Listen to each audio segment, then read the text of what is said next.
نے پوچھا کہ یہ قبر پر کیا گلاب کے پھول ڈالنا ہی لازم ہوتا ہے یا ہم دوسرے کو کسی قسم کے پھول بھی ڈال سکتے ہیں؟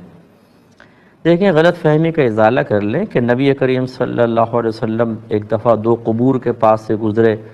آپ کو اللہ تعالیٰ نے علم غیب عطا فرمایا تھا، جتنا اللہ نے چاہا تو اللہ کی عطا سے پھر آپ نے فرمایا کہ ان دو قبر والوں پر عذاب ہو رہا ہے، اور زیادہ کوئی بڑی وجہ نہیں، ایک پیشاب میں احتیاط نہیں کرتا تھا، دوسرا چغل خوری کرتا تھا۔ اس کے بعد آپ نے کھجور کی تر شاخ توڑی، اس کے دو ٹکڑے کیے اور دونوں قبور پہ ان کو لگا دیا اور فرمایا کہ مجھے یقین ہے، ویسے سرکار نے تو امید کا لفظ استعمال فرمایا،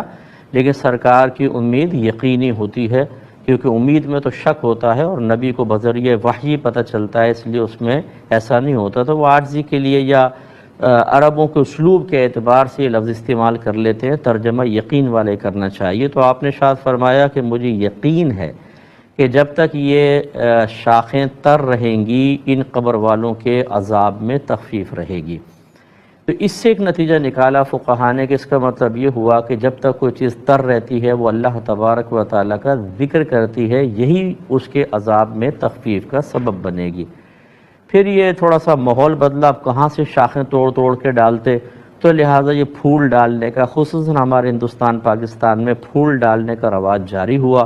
اور لوگوں گلاب کے پھول ڈالنے لگے، اور ارادہ وہی تھا، نیت اور قصد وہی تھا کہ جب تک یہ پھول کی پتیاں تر رہیں گی، ذکر کریں گی تو مردے کو اس کا نفع پہنچے گا۔ اس کا مطلب ہے کہ اصل گلاب کے پھول نہیں تھے، گلاب کی پتی نہیں تھی، بلکہ ایک چیز کا تر ہونا اور تر رہتے ہوئے ذکر الہی کرنا اور اس سے مردے کو فائدہ پہنچنا۔ لہٰذا اب یہ بعض بھائی تو شاید اس سے ناراض ہوں گے گلاب کے پھول بیچنے والے، لیکن آپ گیندے کے پھول ڈال دیں، انتہائی سستے بھی ملیں گے اور کام وہی ہوگا، کیونکہ وہ ذکر الہی کر رہے ہیں۔ آپ پتے توڑیں اور پتے توڑ کر ڈال دیں قبر کے اوپر، جب تک پتے تر رہیں گے وہ ذکر الہی کرتے رہیں گے۔ گلاب کے پھول ڈالنا ہی کوئی لازم نہیں ہے۔ تو یہ اتنے مہنگے کر دیتے ہیں شب برات کے اندر، جو مطلب یہ کہ 50 روپے کے شاید کلو ملتے ہیں، وہ 200، 250، 300، 600 روپے تک کلو۔ اور ہمارے لوگ جو ہے وہ کسی چیز کی ابتدا کو جاننے کی زحمت گوارا نہیں کرتے، اس کے پیچھے لاجک کیا ہے کچھ معلوم نہیں، رسم پہ چلتے ہیں بس۔ گلاب کے پھول ڈالتے دیکھا، گلاب کے پھول ہی ڈلیں گے، وہ آپ کو اور پھول ڈال لیں، آپ کا کم پیسہ بھی لگے گا اور فائدہ وہی ہے۔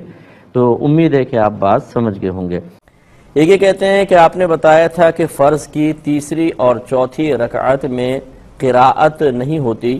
یعنی اگر آپ پڑھنا چاہیں تو الحمد شریف پڑھ لیں، یہ مستحب ہے، ورنہ 3 بار سبحان اللہ بھی کافی ہے۔ لیکن کیا وتر، سنن اور نوافل کی ہر رکعت میں سورت ملائی جائے گی؟